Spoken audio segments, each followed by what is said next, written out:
అందరికీ నమస్కారం అండి. నా పేరు మహాదేవ్ అండి. నేను ఇంతకుముందు కేంద్ర ప్రభుత్వంలో సలహాదారుగా పనిచేశాను. ఈ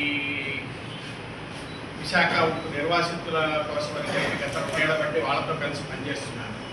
గత 35 ఏళ్ల బట్టి పాపం వీళ్ళు భూములు ఇచ్చి ఉద్యోగాలు లేక కార్డు ఇచ్చి ఉద్యోగాలు ఇస్తామన్నారు. ఆ ఉద్యోగాలు లేక మొత్తము ఈ 64 గ్రామాల్లో ప్రజల యొక్క జీవన విధానం చూసి వాళ్ళు ఎంత దుర్భరమైన పరిస్థితుల్లో ఉన్నారో చూసి చాలా హృదయం చెల్లించి వీళ్ళతో పని చేస్తే ఎట్లాగైనా సరే ఒక రైతులైన వాళ్ళు ఈ రోజున ఇంత దారుణమైన పరిస్థితికి పడిపోయారు.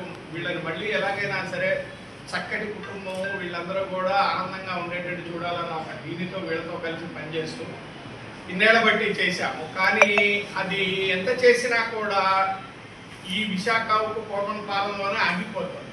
అందుకని ఈ యొక్క ఉద్యమాన్ని ఒక రాష్ట్ర స్థాయి ఉద్యమంగా తీసుకెళ్తే కానీ ప్రభుత్వం దృష్టికి చేరదు. అప్పుడు కానీ వీళ్ళ యొక్క బాధలు ఇవి కావాలని చెప్పేసి ప్రయత్నంగా ఆ రోజున వీళ్ళు ల్యాండ్ అక్విజిషన్ యాక్ట్ 1894 కింద భూములు ఇచ్చారు. ఇచ్చినప్పుడు దరిదాపులో 30,000 ఎకరాలు, అంటే వీళ్ళు 22,000 ఎకరాలు కుప్పం జమీందార్ గారు 6,000 ఎకరాలు, ఒక 1000 ఎకరాలు ప్రభుత్వానికి మాత్రమే ఉన్నాయి.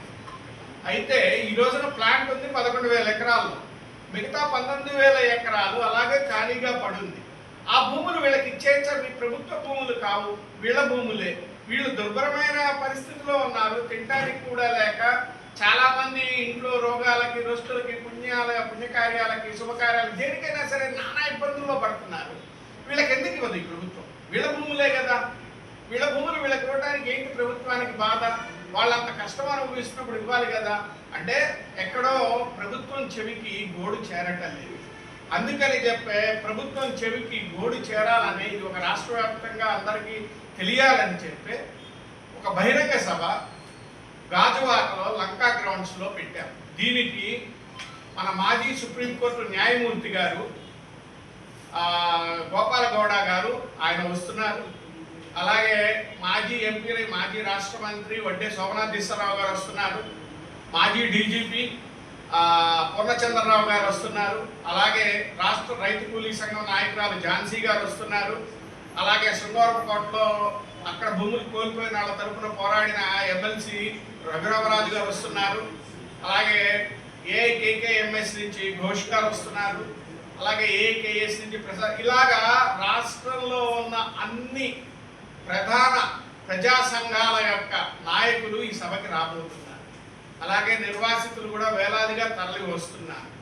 ఒక 10-15 వేల మంది నిర్వాసితులు ఆ సభకి ఆ రోజున రాబోతున్నారు. అక్కడికి ఈ సభ ద్వారా మేము ప్రభుత్వానికి అది విన్నవించుకోవటం అనుకోండి, లేదా డిమాండ్ అనుకోండి, లేదా ప్రభుత్వానికి మేము ఇస్తున్న వార్నింగ్ అనుకోండి.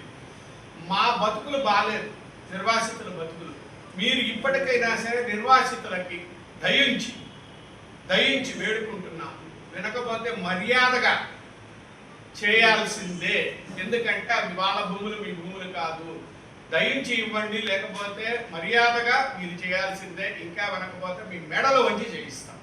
3 విధాలుగానూ చెబుతున్నాం, ప్రార్థిస్తున్నాము, కోరుకుంటున్నాము. వాళ్ళ ప్రభుత్వానికి వార్నింగ్ కూడా ఇస్తున్నాం. ఎట్లాగైనా సరే ఈ సభ ద్వారా ప్రభుత్వానికి మేము తెలియజేయాల్సింది తెలియపరుస్తాము. తదనంతరము కార్యాచరణ కూడా ఉంటుంది, ఇంతటితో ఆగిపోదు. ఖచ్చితంగా వీళ్ళ యొక్క భూములు రావలసిందే, మిగులు భూములు. ఇది చెప్పడానికి విశాఖ స్టీల్ ప్లాంట్ మిగులు భూమి సాధించే వరకు విశాఖ స్టీల్ ప్లాంట్ మిగులు భూమి నిర్వాసితులకు పంపిణీ చేయాలి. విశాఖ స్టీల్ ప్లాంట్ మిగులు భూమి నిర్వాసితులకు పంపిణీ చేయాలి. విశాఖ స్టీల్ ప్లాంట్ మిగులు భూమి నిర్వాసితులకు పంపిణీ చేయాలి.